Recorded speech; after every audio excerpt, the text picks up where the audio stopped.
Exaggerating right now, I could not catch my breath. I felt like I was being witness to a mass murder. It was so horrible. And I was standing there, and I don't even know what she was saying. I know she was wagging her finger at me and saying something about never bickering with her.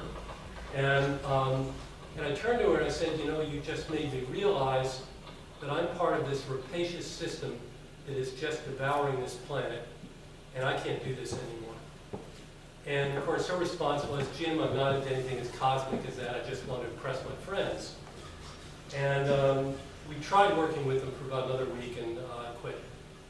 And I have to explain to you that this is a very difficult thing, because it's like waking up in the morning and looking in the mirror and realizing that you're the enemy, that my profession, although it espouses all kinds of sensitivity, is probably one of the greatest killers of this planet.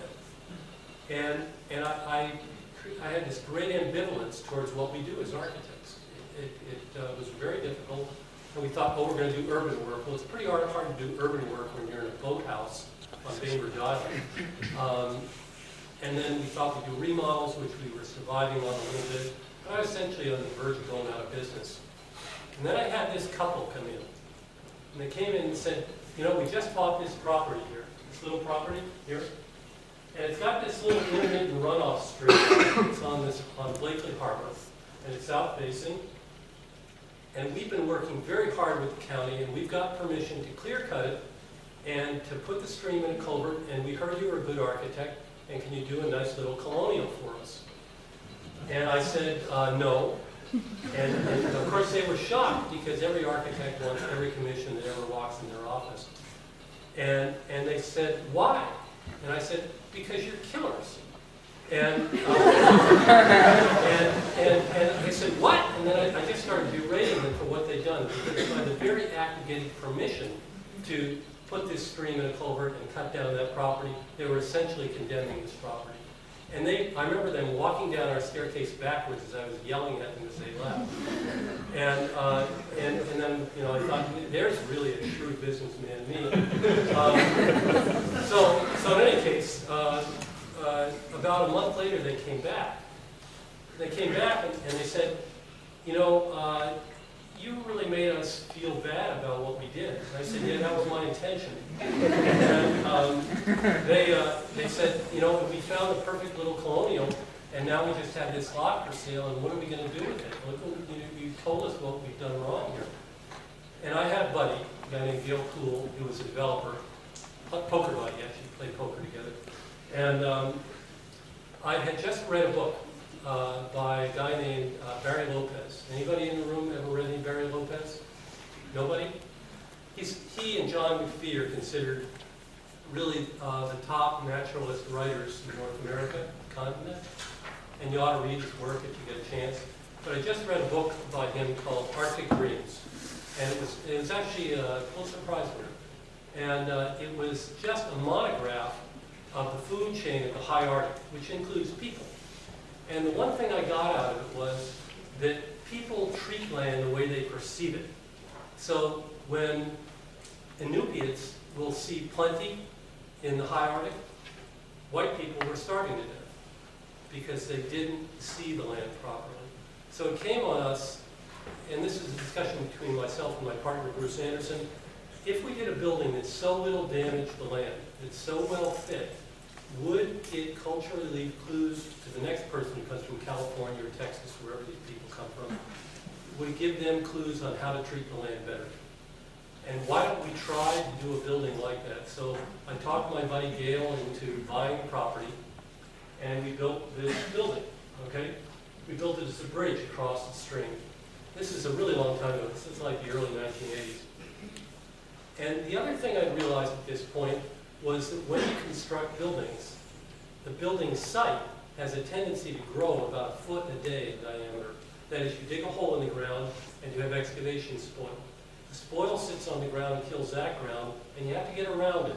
So you have to walk around that, and that kills that ground, and then you have to put some concrete somewhere, some slurry and some boards and some equipment and materials that come in, and slowly the site gets bigger and bigger and bigger, the area of devastation.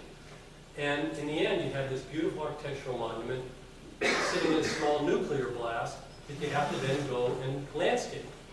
could we do a building where we delivered the materials and designed the building in such a way that there was a minimum of disturbance on the property and we killed as little as possible. So let me see if this works. So this is the building. Not great architecture, but great intention, because this photograph was taken 3 weeks before the end of construction. Because once we asked the workers, we just said all the people working on the job, we got them all together. We said, look, this is the intention. We think this property is beautiful. We really like you to help. And in that process, they outdid everything. They wouldn't let me walk on this. I had to take a picture from a boat. They literally were so protective of it. All we had to do was ask people to do the right thing, and they always do. And throughout my career, this is like 1982 or 1983. This is what, how many years? 28 years ago? Now, throughout my whole career, every time I've asked, I've always been outdone. And the project that Brian mentioned, this library that we did, that we won the National Honor Award for a few years ago, same thing.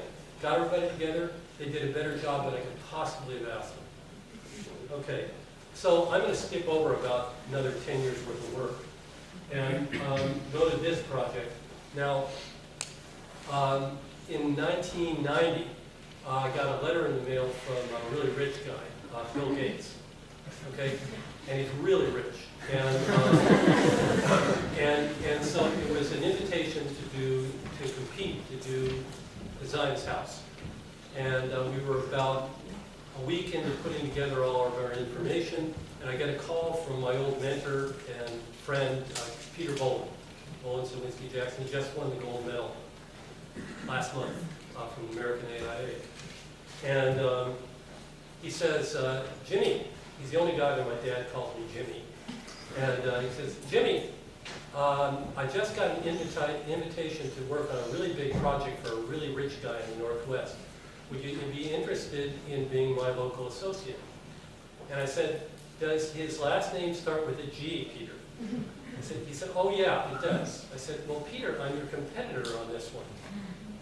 And then when he knew that, it was endless. That is, Peter's, you'd have to know, did any of you know him, this guy? Have you ever met Peter?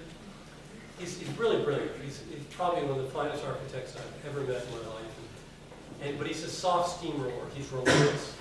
So he would call me up at 9 a.m. every morning, his time. He lives on the East Coast. Okay? So at 6 a.m. at my house, the phone would ring, and I go, hello? And it would be, oh, Jimmy. Surprised to find me at home at 6 a.m. You know, 1 and 1's going to equal 3. If we're going to be much better together than apart on this project, we ought to do it together. And then after about a week of no sleep, I caved in, and Peter was entirely right. Peter's a brilliant architect. We competed against 20 other architects over a 10-month cycle, and we won the project. And now, what I'm going to show you is only one thread of our work, but it comes out of the first thing I talked to you about sort of an emotional response to landscape. So I'm going to give you a quick, what did I do? Have I been hitting this button? You skipped 3 or something. Okay, sorry. I'm going to give you a quick run through. So we win the project, and this is Bill's land, this is west, that's north. This is an elevation in feet, about 155 feet.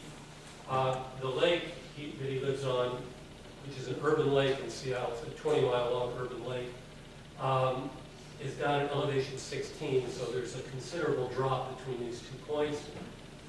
This is the drive going down to the house. This is a caretaker's building, a guest parking garage. You can drive over the top of and around. A turnaround area where his friends get dropped off. Bill's own house, a swimming pool, a place where the president gets to stay. This is where Leonardo's Codex is. And this is where you have 120 of Bill's best friends come for dinner. Okay? That an underground electronic art gallery. Now that's all interesting stuff. While we were designing this building, during the